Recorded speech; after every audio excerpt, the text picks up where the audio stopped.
What's going on, everybody? It is lunchtime here, and it is the lower finals day at the 2024 IFMAR IC Buggy World Championships. And I am along here with my vice president co-host, Maximus Mortimus, or as he's been now known as Tripod Max, because everywhere he goes, he's got his tripod and his camera. He's been very, very busy over the last few days. What is going on, Maxi? Yeah, today lower finals. A lot of drama still. Yes. Because of the whole Tiregate situation and so on, which we're gonna talk about Which in we a bit are. in of the show. But yeah, feeling in the pitch seems quite good.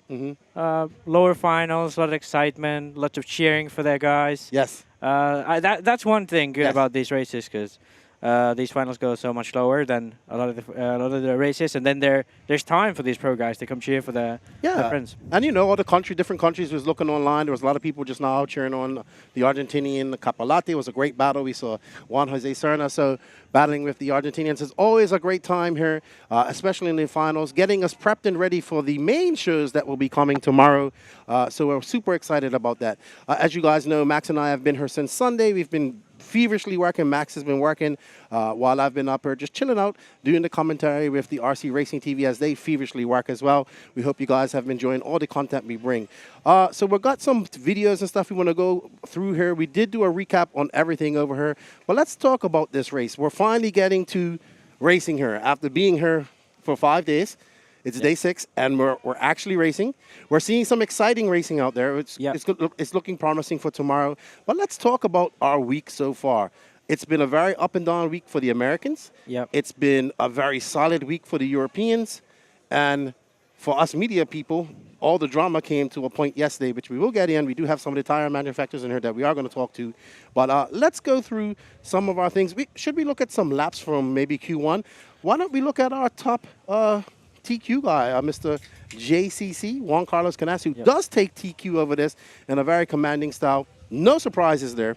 If you would have told me that Canas, Ongaro, Ronafog, Coelho, Offend, Boots, Mayfield would have TQ'd this, I wouldn't have been surprised. But we saw the top 5 looks like kind of how we want it. Yeah, Canas definitely the #1 guy after qualifying. Actually, Q1 was the only one where he didn't look like the strongest one. But even here, I think he was a few tenths behind Ongaro here, or barely a tenth or something in the Q1. Ongaro looked really strong in Q1, but then kind of faded off a bit by bit. That seems to be his thing, though. He always seems to have a really strong Q1. But Canas then, Q1 had a confident sort of run, was a little bit nervous driving on the track, and then Q2 onwards, he was right on it. Absolutely fine. I mean, we watched him in Q6 yesterday. If you can see, if you know, in these 180s up on the track, I don't think I saw anybody go through those 180s as close to the pipe, carrying as much speed as Juan Carlos Canas was able to go through there. Very impressive. Looking at Ongaro, if we can bring up him as well, some of Ongaro's laps. Ongaro looks to be on race pace and quite comfortable out there. He looks normal. I was watching Ongaro's car. It looks so much on the limit. When he's making these corners, it looks like it's about to go, and he's able to bring it back. Whereas if I watch Juan Carlos Canas, it's more like his car looks a lot more stable in the rear. It's able to rotate. But I do know that Ongaro likes his car to be on the edge. Yeah, so that's kind of the big difference between these two guys. Canas likes his car to be really forgiving, so he can go a bit faster than maybe the car would allow him, but still keep it under control. Yes. So that's his strong suit. Whereas Ongaro is one of those guys who kind of just wants to ride around the track calm, but he wants the car to be the fastest thing on this planet and have the absolute corner speed that you can have. So this is sort of the big difference between these two guys. And totally opposite driving styles. Yes. Another one is really aggressive on his inputs. Another one is really smooth on their inputs.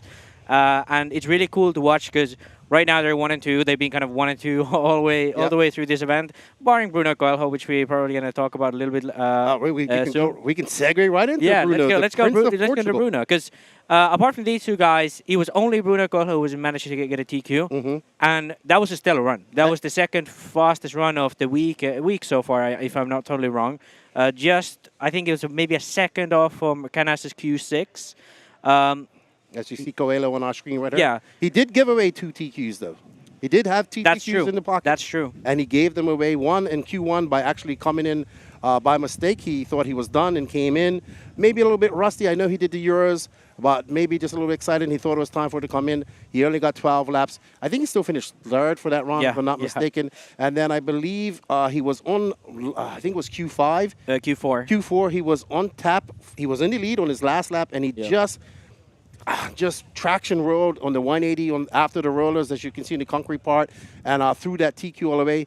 But as we talked to him yesterday, he feels very confident. You can see the touring car corner speed. Yeah. I mean, I was watching him, and you know, when you look so close to the pipe, you're like, ooh, and he's able to control it. He's able to just, you know, he is considered one of the best in the world, best all-round racers in the world, if not the best at the moment. And Bruno Coelho showed us that in his qualifying efforts. Very impressive, looks very comfortable. Obviously, he's free on tire, so he can go to whatever tire he wants. But the X-Ray cars in general just look great.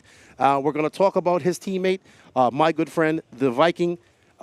Now, I think David is in a better position than he was in 2022. He looks confident. I think we didn't see him kind of get up to his reseeding pace, I think it was, or practice pace, but he's kind of been in that fourth place position the entire weekend. But I also feel that guys like Ruona aren't showing their full deck. You know, this is like poker. You got to have your poker face on, and he has his confident face on. You know, I've known David for quite some time, got to know him, and I can tell he's very relaxed. He's very comfortable. If I'm him, I'm taking the day off, probably coming there to help some people, just chilling out, getting my car ready, and his program looks very good, like a lot of the X-Ray guys.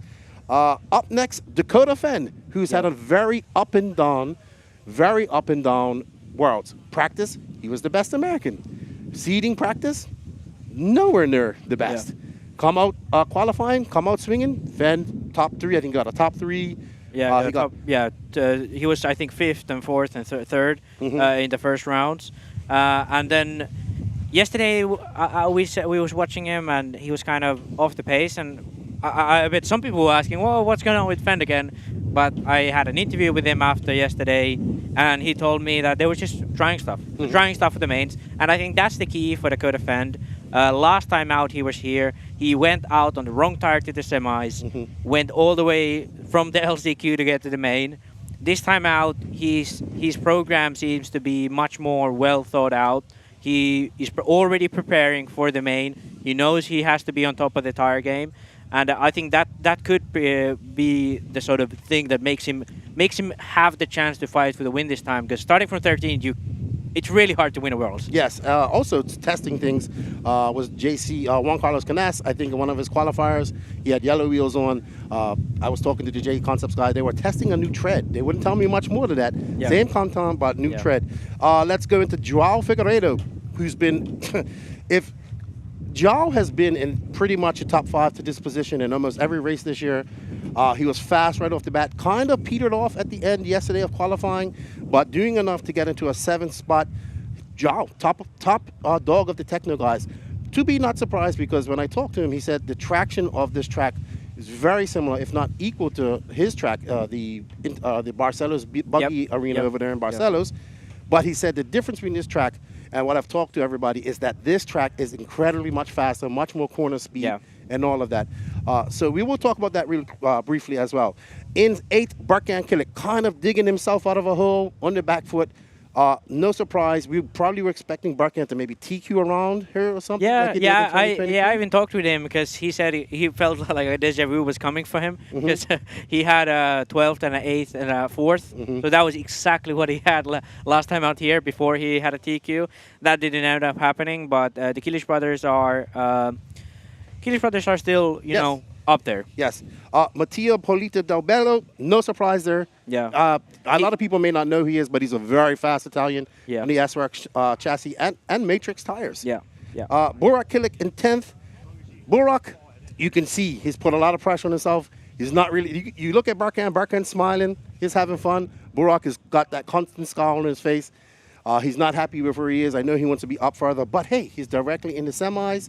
And there was a little bit of scat action about that because we did hear that the Killicks, the rumor was that they did go over to a rival tire brand. Should we say the name? Oh yeah, they're officially sponsored by Sysmic, but they were wanted to try hot race tires for a few rounds, which proved to be successful for them for a while. But they have since gone back to Yes, Sysmic. and we did hear that they got permission to do that. Oh, of course, So, yeah. No harm, no foul. All right, moving down. Johnny Skidmore, Captain Consistent. He's been a consistent top 10. Yeah. He's in 11th, directly qualifying into the semis where he had to bump from the quarters.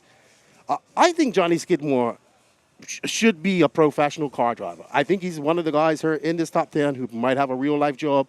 RC's his second job. Him and his parents are doing a very good job. He's a national champion in the UK. He seems to this track and Montpellier and these type of tracks seem to be very what he likes. Yeah. Very good to see Skidmore up there.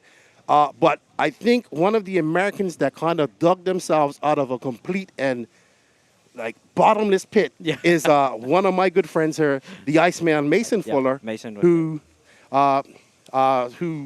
dug his way out from a not very good qualifying in not very good anything really. He was kind of way off pace in practice, way off pace in seeding, but he pulled something out. He ends up with a 6 in the end of the run, and that cements him in 12th. I talked to him last night by Facebook. He seems confident. He's cool. He knows what he's got to do. And then if we moved on, Marcus Carup, another surprise here. Yep. Not a surprise, yes, but not a surprise. 10 scale, 4-wheel drive European champion twice, generational champion because his father has won European championships in touring car. Very good to see Carup here doing well. Very nice young man. Don't believe he's 18 yet. I hope to see him doing more 8-scale racing.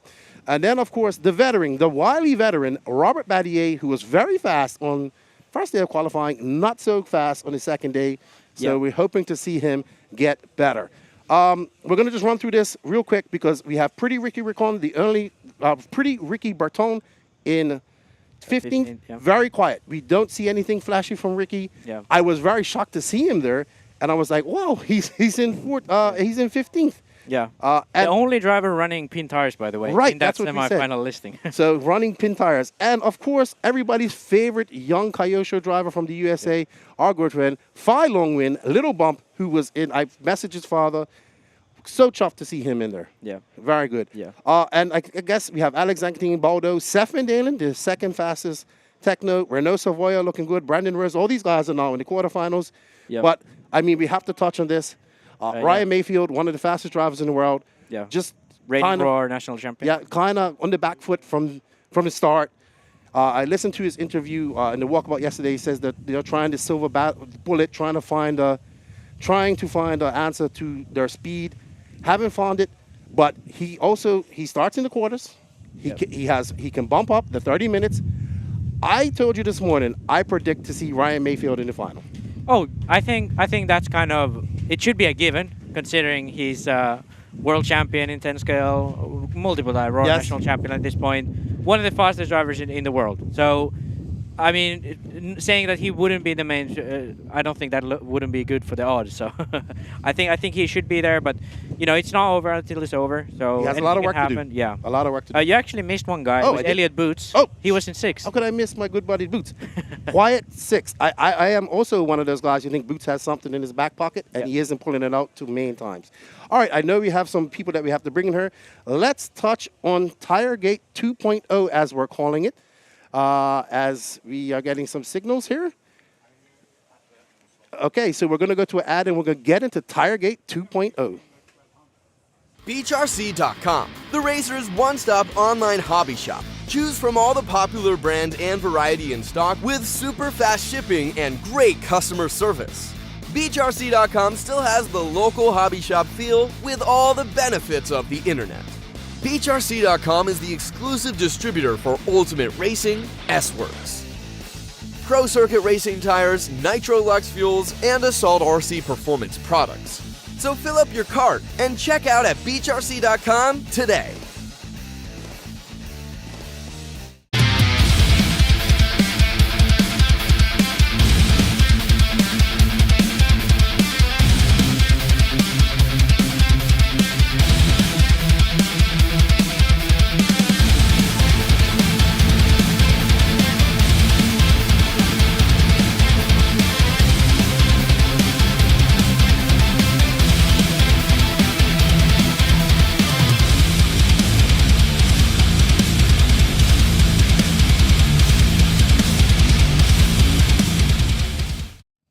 All right, talking about Tiregate 2.0, we have Nicola Marrone of Hot Race Tires, and of course, everybody knows Jason Ruona from JConcepts. Thank you guys for joining us for Lefty's Lunchtime Recap. Well, fellas, both of you had some very fast tires out there. Your drivers are doing well, but a little bit of a monkey wrench thrown into the spokes here yesterday. I guess I'll start with Nicola. We'll go this way.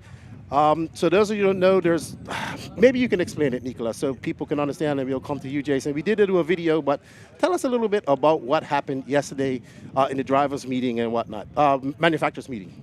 Yeah, we just had a meeting with the federation, with all the tire manufacturers, and they asked us about the tire situation, about the diameter of the tires. And the rule says that the tires need to be 109, 109, but the rule don't say if the tires need to be 109 before the race or after the race. So I see on the EFRA handbook and on the ROAR handbook that the tire need to be under 9 before the race. Okay. Then we were talking all together, and I said, to be honest, for the good of our sport, we cannot change something just the day before the main. And if we have to do something, we have to do this from the first day.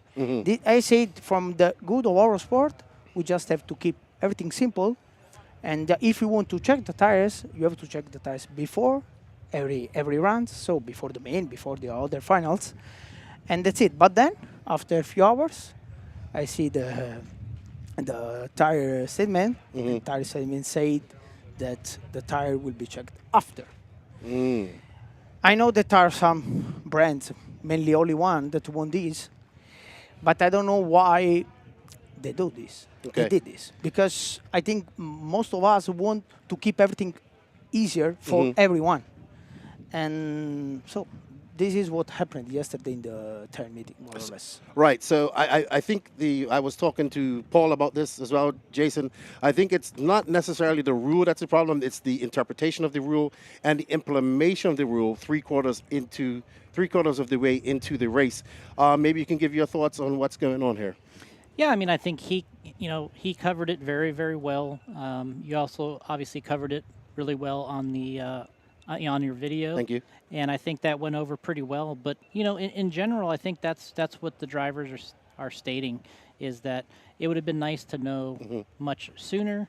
And I think when we were at the Euros, they did the technical inspection in a pre-tech for the tires for the same reason, the situation. And it seemed like it came and gone pretty quickly. It was a pretty easy resolution. I think at the time, Carlos was very involved there at the Euros, kind of heading up some of these decisions, meetings. And maybe it was just he was relaying a lot of the information to me. But I think in general, I guess, in a sense, I kind of came here assuming it would be the exact same way. I kind of thought they would do the pre-tech because, of what had happened before and that type of thing. So I think that would be the difficult part for me, is I think in a sense that I kind of came here with the idea of maybe they were going to do it exactly the same way as they did at the Euros. But obviously there was some pressure. And I think that's where things kind of started to get moving in a fast forward yesterday. Is we had this meeting, and I thought everybody was in the meeting. It was pretty cramped in the container we were in here, but everybody, I think, was pretty respectful for the most part. Kind of like, obviously everybody sees these things from their side, right? It's like, oh, what's good for us, what's good. And I think everyone for the most part was being very respectful. I think even Mark with Ultimate, he was kind of bringing up a lot of points, and he was like, he would say one thing, and then he'd say, you know what? He goes, but in the end, he's like, this is kind of not really fair to spring this on the drivers right on the end. And I think a lot of the manufacturers, we were all talking it out, and I think things were going pretty well with the IFMAR officials and, Carlos and Saunders and the president. He was in there. They were kind of listening. Things are going okay. We had one, that was really vocal, that was really wanting it to go a certain way. And there was kind of like my way or the highway kind of discussion going on with it, which kind of like, I think kind of rubbed everybody the wrong way, Absolutely. which was like, hey, you know, I understand that, you know, you have a feeling about this. That's fine. Everybody agrees that, you know, the tire size is not in question.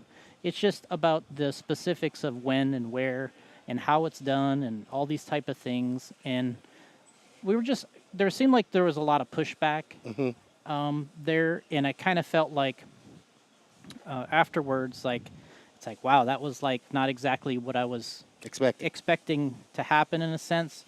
And then they said they were going to have the IFMAR meeting, you know, and there was a representative from 4 of the blocks. I think you went over this in the video, perhaps. And then there was a tie. And then a 5th person had to break the tie of the boat. Okay. So Sonder, am I saying that's his last name? Sonder, right? we just call him Sonder. Yeah, Sonder. He was the decision. He was the 5th vote, right? He broke the tie. So there was, you know, the two members. They were tied. It was a deadlock. Right. And then they came in and broke the tie and said, okay, this is how we're going to do it. Which, okay, if that's how that they were going to run it. But then I was also told that it wasn't just the 5 of them meeting.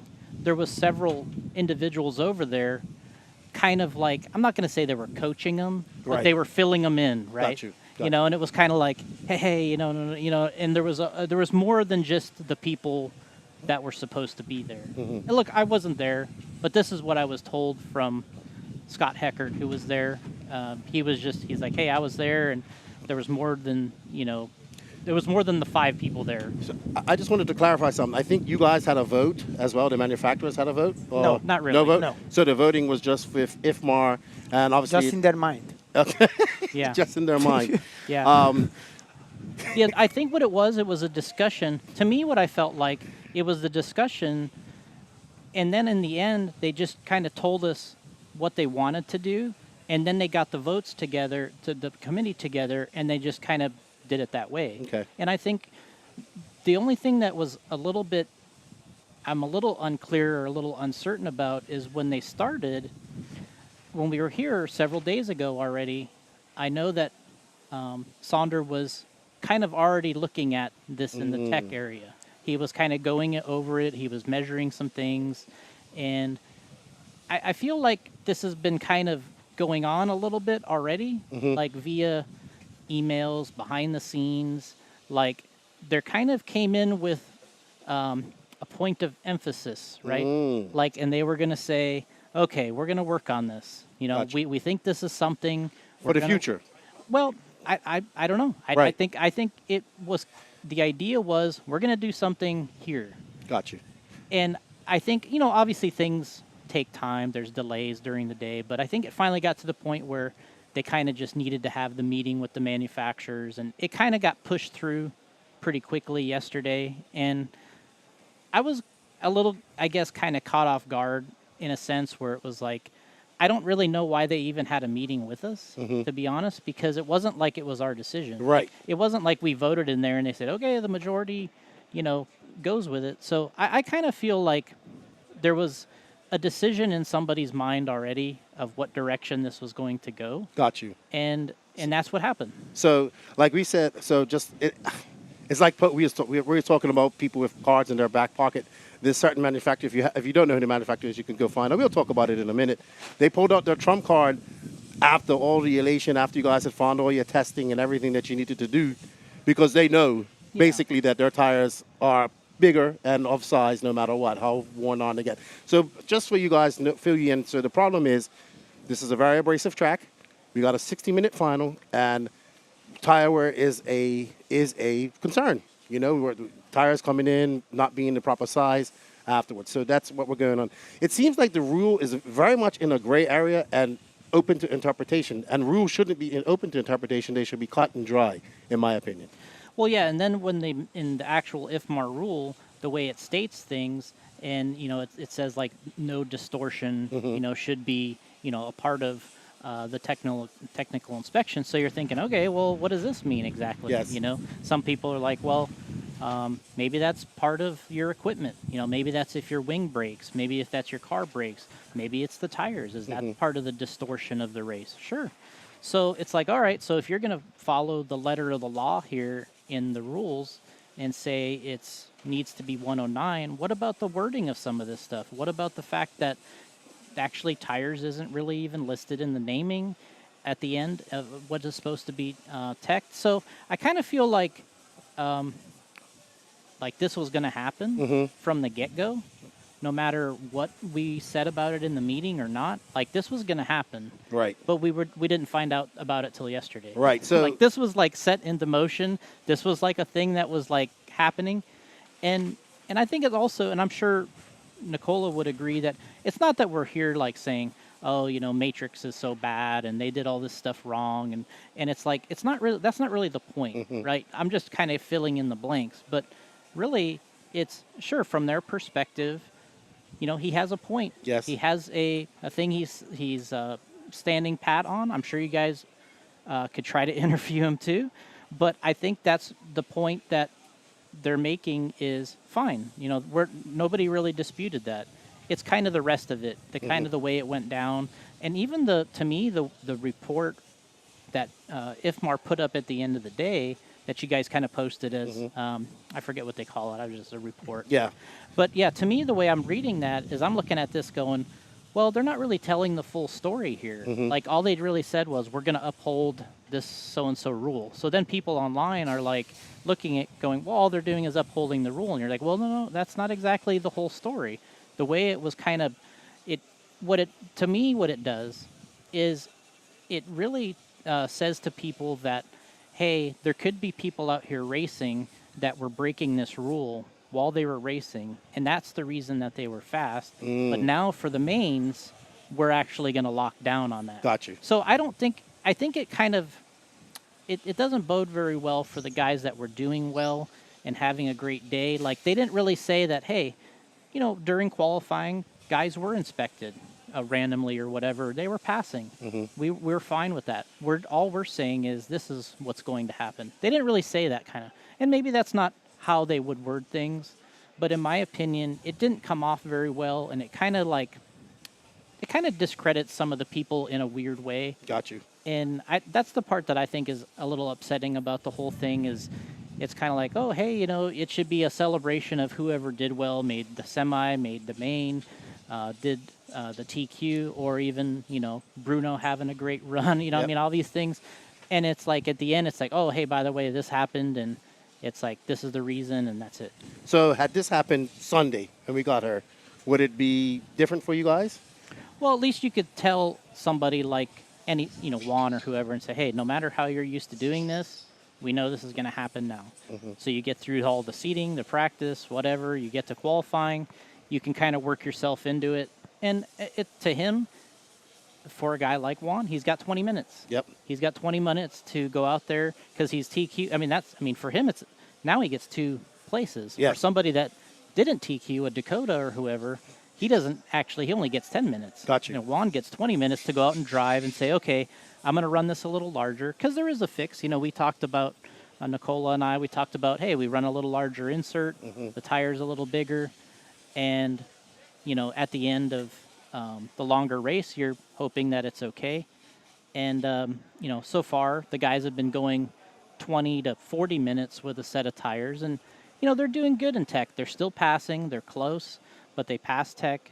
But I think it's that last bit of the main that you got banked turns here, you got you know, a straightaway that's going uphill, so you're squishing the insert the entire race, and that's what's degrading. Along with the tread wear, your insert's getting flatter.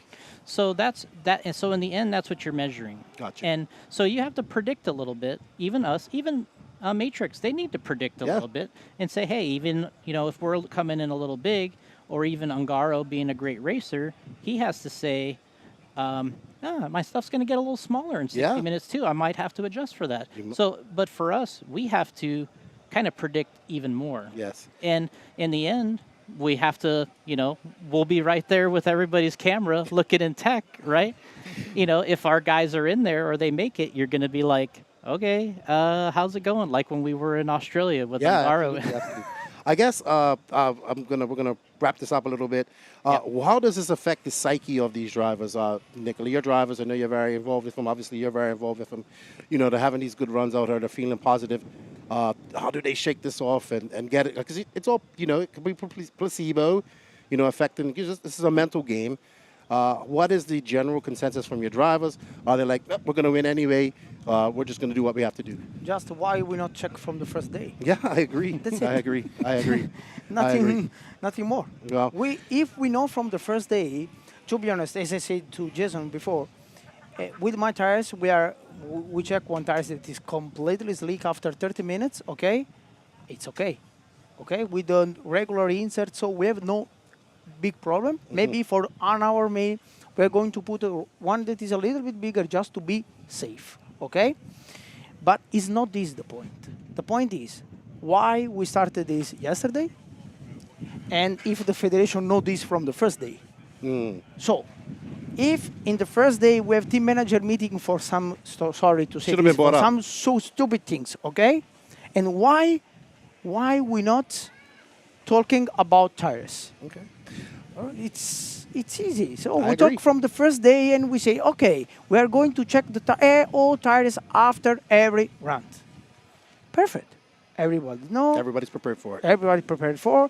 But then we have normal customers that are coming here, spend a lot of money, and maybe they get disqualified because the tire is 108.999. Come on. Whatever. And they know nothing until yesterday. Yep. And for you, Jason, Nicola, you coming from Italy, having to transport all these tires over, just like other companies. You coming over from the United States. We've heard that, you know, people losing tires in customs. I think one of you guys, Ruona, I heard lots. Also had some tires in customs going missing. So it kind of, I get it. It takes away from the sportsmanship of everything. We don't want to see a race decided on rules. We want to see a race decided out there. My dream is to see a four-way battle to the end, you know, the very end lap. But I think Matt has some questions for you. He just gave me the signal. I don't have questions for you per se. There's lots and lots of comments online, and there's loads of people tuning in. We'll get into them in a minute. It's possibly worth hearing from one or two of the drivers who we've got answers on this subject. And also, I should point out that IFMAR I hope, I've asked them, I think they will be on tomorrow's show. Okay. So I think it's important to get their side as well and to see what they want to see. But do you want to hear what Bruno had to say about it in yesterday's press conference? Sure. Yeah, I believe that depends on the IFMAR decision tonight or this afternoon, because there are some things going on the rules that needs to be clarified, and I believe if everything stays like we did on Heroes and they check the tires before the start, everything will be okay and we can run with the tires we are running, and there will be no problem on the final. Probably we are going to change the tires just because they can explode, let's say. If not, I think it will be a big mess on the Saturday, because I don't believe anyone has the tire to survive 1 hour without changing and stays on the rules. So currently the rule is you can't change tires, is that it? Or No, the rule is that your tire cannot be smaller than 109. Ah, right, okay. And I don't think everybody has a tire that can survive 1 hour driving on the truck and 109 with the tires we are driving at the moment. So if they actually do that, means we need to change the tires, means we need to run like a pin tire, which is going to change completely the race for everyone, I believe. All right, so we heard from Coelho. There is the talk about tire changes. Do you think we're going to see anything like that happen? I don't think so. Okay. If you're competitive, I don't think you're going to be able to spend 30 seconds changing tires in the pits. Honestly, I would rather just run it out. You try to prepare ahead of time. Just run it out. If you're fortunate enough to win it. I mean, obviously, we still have to. Everyone has to get through the semifinal. I think the conversation here is based off of everybody advancing to the final, right? So the people, the favorites, right? Mm-hmm. So they advance to the final. I think what you want to do is you want to run it out, and you make some preparation changes ahead of time. You run it out, and see where the cards lay in the end. Because if you stop for 30 seconds to change, you're going to be like almost a lap down, like to somebody that doesn't. So it's like, you know, to me, I think you're just kind of throwing in. Yeah, throwing a bit. Yeah, you're throwing in the white flag, like So I think it would be tough to do that unless there was some reason you could make. I think the only reason you'd change tires is if you could make up time, not lose time. Right. Like if you feel like you could actually make up time, but you'd have to make up over 30 seconds. Gotcha. So, I don't know. All right. Nicola, how about you guys? I think that is an option to have a tire change. Okay. How about I'm bec- sorry, go ahead. Because depends on the compound that you're going to use. For example, if you're going to use clay compounds leak, I think it's better than with the pattern on top. But if you're going to use regular compound, when it becomes leak, I think it's not fast enough. You lose at least 1 second per lap. So if you lose 1 second per lap for 30 minutes, you lose more than 30 seconds. So tire change is an option, 100%. I think the only way we could have fixed this would be either to let everybody go as normal or a mandatory tire change, which would be fun for the viewers and fun for everybody. But who knows? Why mandatory tire change? No. Huh? No. But then everybody has to do it. No point. Like on road. But Or control tires. but that's a, That you brought that up. I just thought it was. I had a chat with Nico about that. That's a chat that we probably have to have on the podcast. Yeah. I understand his feelings on that. I understand my feelings on that as well. But yeah, I think a control tire would solve this, but it may also bring up other problems as well that Nicola and I have. Control tires start to be the end of this. That's Same what Nicola is told me. like in on-road. Yep. On-road is that because of the control tires. If you want to do same also with buggy, come on. Yeah. Let's do. Yeah. It's not the solution, trust me. Okay. Yeah. Well, I can't I'm wait. fighting on this from more than 10 years. Okay. I would love to have you on the podcast to have a debate about that. I would love to have you back on the podcast at some time to have a discussion about this as well. I'm a big proponent of that.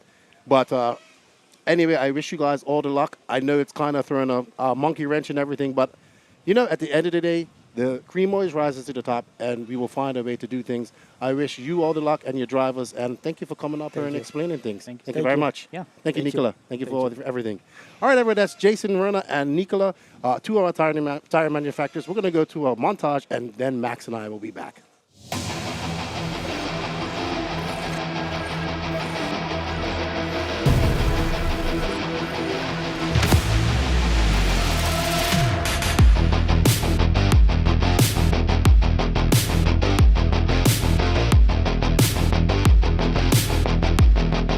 Redovan will be the place where we will crown a new world champion.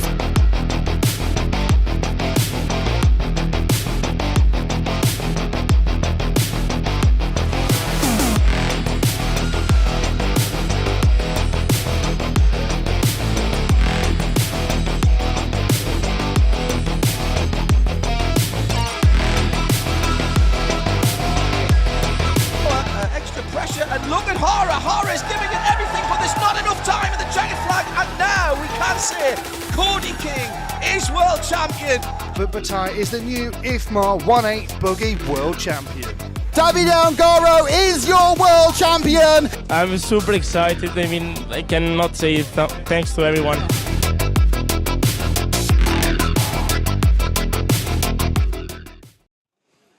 Alrighty, so we are back with Max Attack. Max, we talked about this last night. We got a little bit more insight from Ruona. Tricky situation. The question I asked yesterday, is this ethical versus is it right? Yeah, well, at the end of the day, if we actually look at the thing, the issue really... Like, the issue isn't really between Matrix and other brands. The issue is between the current IFMAR has decided that this is the way they want to interpret the rules. Yes. So Matrix is the only one who kind of pushed IFMAR to give out a clear decision and to push for the fact that they are going to do the post-tech. Because I think the thing would have been otherwise that they probably would have not even thought about it. They would have probably forgotten about it or something. But Matrix wanted to push for this, and now IFMAR was forced to make a clear-cut decision, and this was their decision.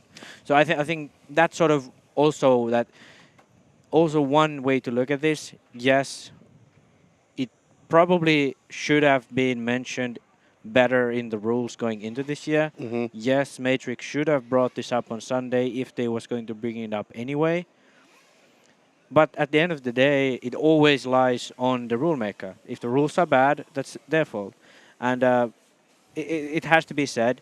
I'm sure we're gonna get, as Matt said, IFMAR representatives Well, here. you did write a post about this. I'm actually Yeah. looking for it. So Yeah. maybe you can give a quick synopsis of you did talk to Sander. So I talked to Sander, who gave out the international jury decision about the tires, and his reasoning was that only the breakage of the car is distortion. So that's the way he interpreted it, and that went through the jury, and he was the deciding vote, and that went through in that way.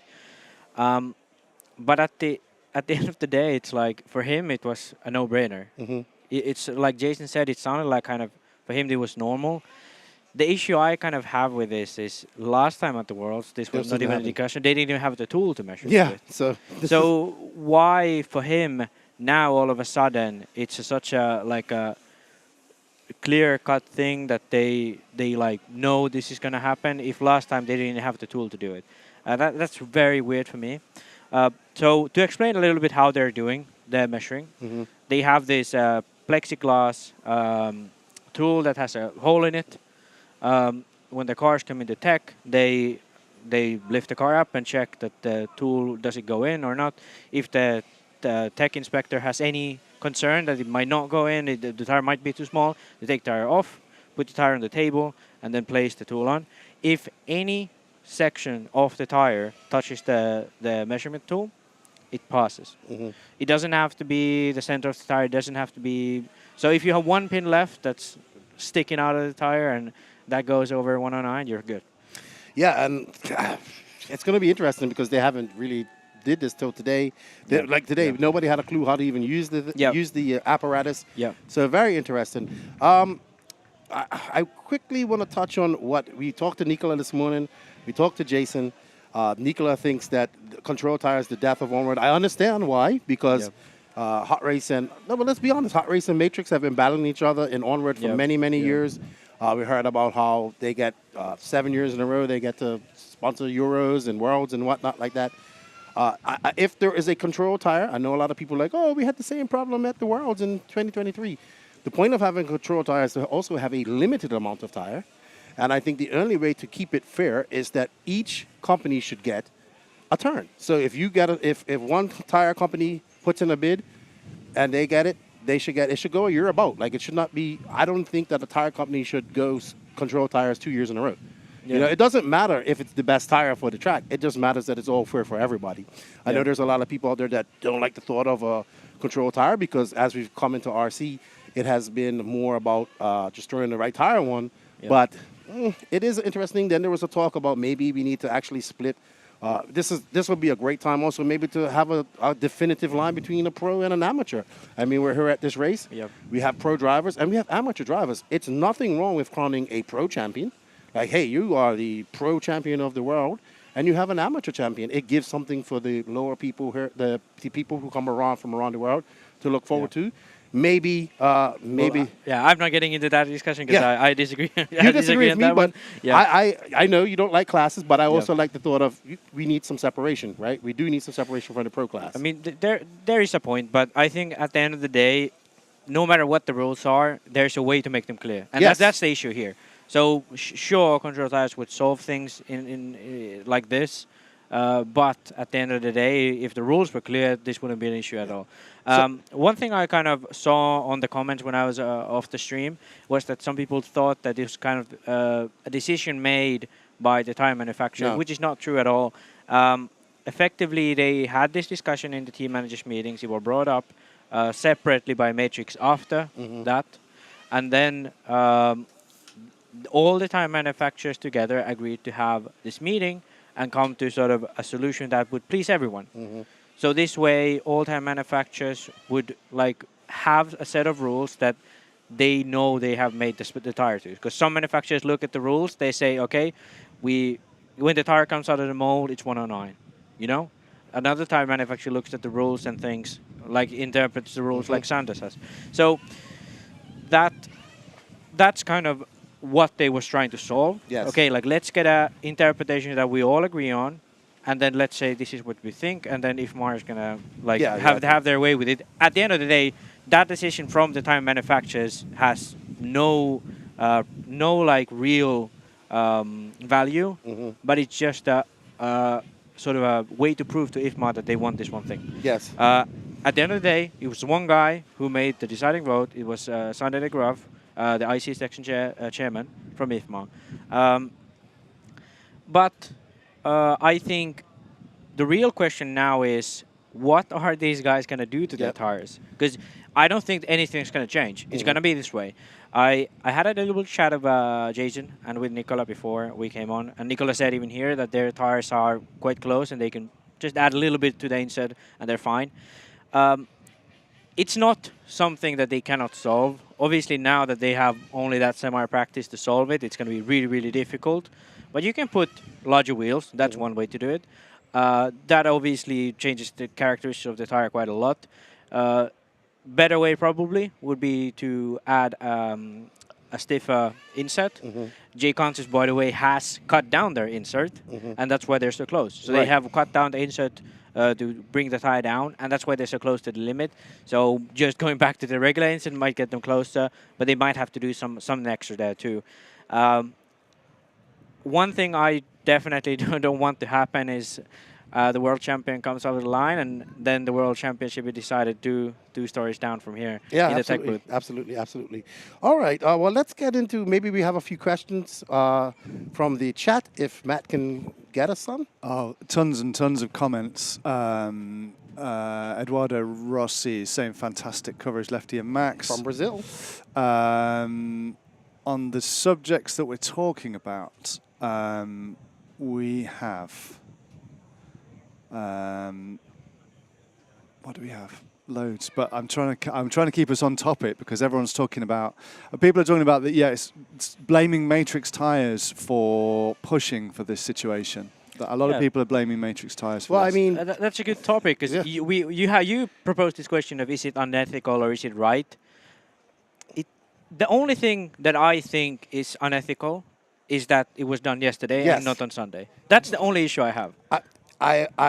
Look, so we do know that Matrix protested this at the Euros. Yep. And it was turned on. Yep. So they probably said, okay, you didn't give it to us now. We'll wait for the ideal moment to do it. And like I said, it's like, hey, we're all happy. Yeah, we TQ'd and take that. Is it right? Is it wrong? It's up to each interpretation. But by Matrix, they won. They threw in their trump card, and that's where they're going with. Yeah, the issue I have with this also from IFMAR is that things like this should be mentioned on the very first team managers meeting before. Because at the end of the day, the decision-making comes down to IFMAR and the race direction, as well as every single team manager from the countries. From each country they have... they can vote. They actually have the power to vote. Right. The time managers, they have no power to vote. Right. So there was no vote ever. Right. There was 5 teams who agreed and 1 team who didn't agree. But the team managers from the countries, they have the chance to vote. Right. So if they had proposed this at the beginning of the event, the team managers could have said, okay, we want to be like the Euros, or we want to be this way that was last Worlds where it's not really measured at all. And... Also, they could have said that on Sunday would be settled, all good. Well, you know, it's been a month since the Euros, just over a month. Maybe we should have had resolved this problem weeks before coming in here. Definitely. So definitely. I think that comes down to lack of communication, and I think that just comes down to maybe following rules from the 70s and 80s, and now we're here. I mean, we saw it earlier this year with the e-buggy World Cup. That comes from a time when we didn't have internet and we couldn't see things. We didn't have Google Maps, and we had to go hold a race to see they can handle it. As I told the Spanish Federation when they gave the ACAR guys when they interviewed me, I think it's time for the rules to be looked at. I think it's time to be updated and brought into the year 2000s. I know that all takes time and effort from volunteers, but yeah, I think it's time so we can get away and clarification, clear cut, get away from this. But hey. I actually, as I sat down last night and I couldn't go sleep till about 2 because it was running through my head and I was thinking about all this stuff. I actually thought it was quite brilliant from Matrix. And I woke up and I said that to you this morning. I was like, man, that was a great play by Matrix because they know that their tires are good. Yeah. Pretty much. But it would be something if it wasn't at the end of the day. Pretty ballsy. Yeah. Pretty ballsy I mean, because that's, and One thing I actually want to touch on before we kind of move on from this tire thing was the idea of tire changes. Was Ruona was completely opposed to it, and Nicola, as an on-road guy, definitely knows how to make tire changes, knows all about it. It's going to be interesting. It's one thing that I find quite weird is the fact that do you think any of these guys have ever practiced tire change? I don't know, man. I know Ty Testman would have, but he's out of RC at this point. But I don't really know any of these guys would have ever had a specific tire change practice. Do they sell DeWalt's cordless drills in 17-minute sockets there? Because they're probably sold out now. I mean, that's why I brought up. So it's funny because we had two men. One is like, hey, control tire. The other one's like, no control tire. Yeah. One's like, tire change. The other one's like, eh. Yeah. I just say make it mandatory tire changing, and that makes it exciting for everybody. At some point in that race, you have to come in for a mandatory tire change. But with mandatory tire changes, let's be honest, the issue is kind of the fact that we are coming into the world not thinking that you're going to ever make a tire change. You know what? Now it's mandatory. They came into the world thinking that their tires were good. Yeah, so they've been thrown there. So, hey. All good. We're going to probably leave TireGate at that. Yep. We're coming to the end here. Let's get into, I don't know, man. Let's talk about something. This temperature today is supposed to be cooler tomorrow. Is that going to make a difference? Yeah, that's a good point. It's super windy now. I don't know if you've been seeing the banner behind us, but that's been flapping at our back all the way through this session. And it's the wind, number one, is a really, really, really big... Yeah, especially for that back section. Big concern for these guys. And then another thing is obviously the temperature. So... like Nicola said, if we're going to drive softs in the main, then it's actually going to be an issue. And if the temperature goes down, if there's no sun, the rubber doesn't get on the track. The wind blows the fumes away from the mufflers. It could get scary for some of these guys if we have to go soft. Because yesterday everyone was expecting clays, but if it stays like this, the compounds, like Nicola said, we go to soft. Then the actual possibility of tire change is a big factor. And the thing is, it's not like easy for Matrix either, because after 30 minutes the Matrix tires are slick as well. So they might be fine on tire diameter, but if the tires are slick and you're already running half an hour with soft compound and you're going to be half a second, maybe a second slower per lap, if you're a really fast tire changer, you can actually gain that back. So it's not completely out of the picture, even though you'd be fine on the That would be amazing. Diameter. It would be amazing to see. All right, I guess we're going to kind of wrap this up. I don't know how much more we got to go, but hey. We have 9 minutes. All right, so we got 9 minutes to fill. They've got so many comments. Okay. People are really, really impressed that you got two tyre manufacturers to stand side by side. And be on the show. People didn't expect that, and people are saying how cool that is to actually see that. Thank you. Paul's Garage is saying, is it actually any advantage to have the smaller diameter? Yeah, go ahead. That's a good question. So, or is it a safety issue that if they explode, they could hit a marshal or something? Is it more to do with safety than advantages? It has absolutely nothing to do with safety. Okay. Cool. So it's 100% the sort of handling on the track. So I don't really know where that 109 comes from. Why is it 120, 109 and not? It might be from the 80s. I mean, most likely it's something like that. But yeah, I don't know why it's not 110, 120. It's 109. I think tires have even gotten bigger since the 90s. Yeah, the tires used to be a lot smaller. Yeah. But basically the advantage here is you're going at a very high speed. So you really actually like the thread of the tire relative to the wheel to be very low. So the faster you're going, you want the foam to be soft but not have a lot of give. So the car stays consistent, and you also have much more like comfortable traction. You're not flipping over, because the larger rubber you have, the more flex you're going to have more sideways, more angle. Because I've been posting some pictures online of cars going around the track, and you can see the tires are way bending to the side. And that's kind of what you're preventing with a lower tire. The fast speeds, the high grip, that's when you want a lower tire. Then when it's the opposite situation, then you're actually, there has been times when drivers have been worried about the maximum diameter. So that has been a worry in the past at the Euros. But here, yeah, we're at the low end. Matrix, the reason why they're bigger, I don't really know. I don't really know, because they have also before tried lower tires, and they have some specific tires that are lower. But especially Hot Race and JConcepts, they have found that, you know, Right, that the lower we magic go, they're even cutting the foams, getting the tires flatter. That's also one other thing, the shape of the tire. Yes. Not only the size, but the shape of the top. So the flatter the top, the more side bite you'll have. The curvier the top, the more forward bite you'll have. But the issue is, the more curvy you have, the less contact patch, more wear, and then you lose that traction early on in the main. So the flatter tire, the wear characteristics are better, side bite is better, overall grip is better, and the lower the tire, better handling on higher speeds, higher grip. And it is an advantage, for sure. It probably goes back to my statement as I came in earlier when I was watching Angaro's car. It looks like it's right on the edge. Yeah. And then when you look at Canassa's car, it's like you can place it anywhere. It looks planted. Yeah. So Yeah. definitely an advantage. Yeah. Any more questions or comments in there, Matrick? Yeah, some people saying that they don't agree with Nicola's comment about control tyres killing a class of racing. They say that ETS is bigger than ever, and that's on a control tyre. Okay, so I believe Nicola's experience comes from. Look, let's just say. Should we open a can of worms for the last 5 minutes? Oh, God. There is a vicious battle between Matrix and Hot Race that has been going on for many years in on-road.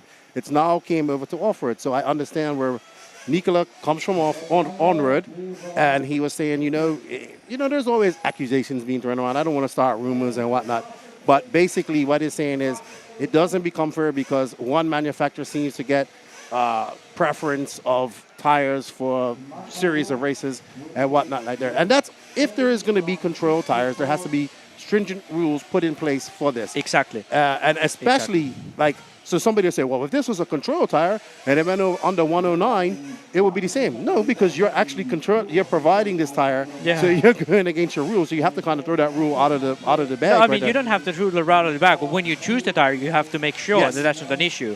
So one thing is here, everybody's driving thread tire because it's, like Nicola said, 2-3 tenths faster per lap. Why couldn't you choose a pin tire that lasts double the amount? Exactly. You could choose that for a control tire. Nicola's argument is based on from a point of a manufacturer. Yes. For drivers, they don't see this at ENS or something. But for the manufacturers, a lot of brands that have made tires for a long time in on-road, good quality tires, because they don't have those contacts and the sort of precedent of providing these tires for these big races, they don't get preference for the future events. So, for example, Contact, they're looking to go out of business. Matrix and Hot Race are sort of the only two remaining on-road tire at the moment for Nitro. And that's the issue with the control tires that Nicola is worried about. The behind-the-scenes planning and body systems, and so these kind of networks where some manufacturers get ahead. And that's something we don't want to go into, and that's why if we happen to go to spec tire, the rules have to be really, really, really strict, and they have to be followed to a T, and we can't make mistakes like this now. I just wanted to bring up one more example of a spec tire. When we went to S&B for RCGP in 2022, the TZO spec tire was chosen, and it was also you had handles, so you had a limit, right? Yeah. And I remember everybody, spec tire was something new to everybody. Everybody complaining because it was like a big pin tire, and this is the wrong tire for this track. This tire is slow. But guess what? In the end, it was actually the right tire because halfway through the final, they were completely bowled. The track was even more high traction than this, and that's when the tire worked. So if you would have chosen the tire that was the fastest halfway into the race, you wouldn't have had no tire anyway. Yeah. So in the end, it doesn't matter what tire it is. It matters that everybody's on the same tire, and I think that's just the big disconnect. I mean, 10 scale guys are used to it because they have to do it. Yeah. I'm not saying that. Yes, part of me loves the tire wars and all that stuff too, but then part of me is like, hey, we got to do something. I don't know what it is. We're not going to get into a whole spiel about control tires. We got to get back to racing. Max, thank you for all your time and all your hard work. This guy's been working very hard. Make sure you go over to the No Name RC podcast, hit that sub, like, and notification button. It's awesome to collaborate with our friends here at RC Racing TV. Oh, by the way, I'm Sir Lefty the Great now, and I've been knighted. And right keep up the good honourable. work. and you got some work to do. I got to get back to commentary. Thank you guys, everybody, and Nitro's the glory. You'll see you at the e-buggy Worlds next year. It is 2017, and that's out. Faces to the Redovan track. Oh dear, Redovan track there. Well, that's different. There he comes in. Oh, we've got an accident in the pit lane. All right. Oh, that was nice. Championship. Oh, exclusive content. Discounts on merchandise. Oh dear, that's not gone well. Oh dear. That's